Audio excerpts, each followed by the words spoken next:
pernah waktu zaman aku kecil, itu ada namanya buku komik namanya Karma sama Soleh. Itu dulu zaman saya SD. Itu salah satu gambaran si Soleh itu adalah keluarga muslim yang hidupnya sederhana. Mau lahirnya aja tuh ibunya ke rumah sakit itu dengan naik becak, delman. Becak, delman, pokoknya itulah kendaraan-kendaraan yang orang-orang kecil pakai. Kalau si Karma, ibunya pada saat mau melahirkan itu naiknya sudah sedan, naik mobil. Si Karma hidup di tengah-tengah ekonomi yang mampu, termasuk wong sugih. Ya. Si Soleh sederhana, mangannya tempe tahu, sekali-kali mangan karo kerupuk. Si Karma itu mangannya daging, gak enak. Si Soleh zaman masih kecil, remaja, dewasa, mainnya di masjid, ngaji. Nah si Karma enggak, main ke tempat-tempat yang hura-hura. Pada saat dewasa tua, si Soleh meninggal, malaikat mencabut nyawa, gampang banget. Nah gitu. Nah kalau si Karma meninggal, malaikat nyabut nyawanya itu seperti anduk ditarik di atas sikat yang terdiri dari kawat.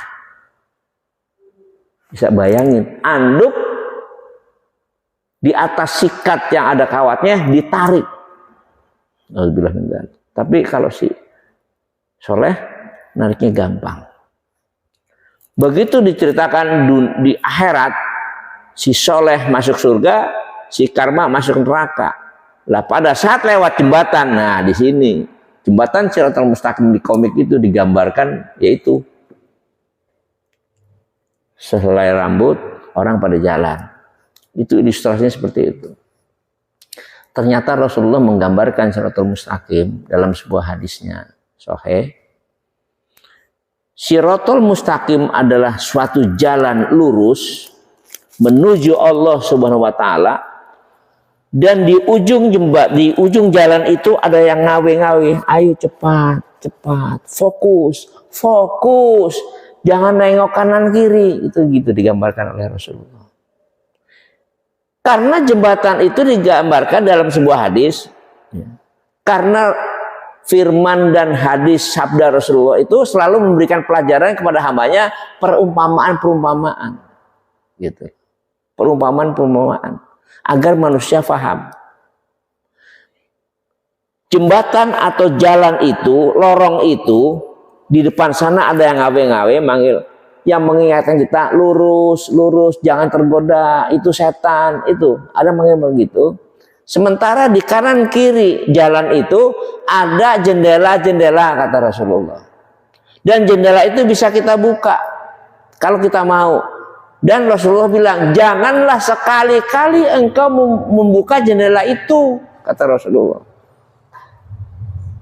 Karena apabila kamu membuka jendela itu, pasti kamu akan terperosok. Pasti akan jatuh, kata Rasulullah. Apa itu artinya? Bahwa yang namanya jalan lurus selalu kanan kirinya ada jalan yang bengkok-bengkok, sebuah jendela. Kalau kita buka, coba aja untuk itu, pasti kita akan larut ke dalam kemaksiatan. Dan setan menggoda manusia, kemaksiatan menjadi keindahan.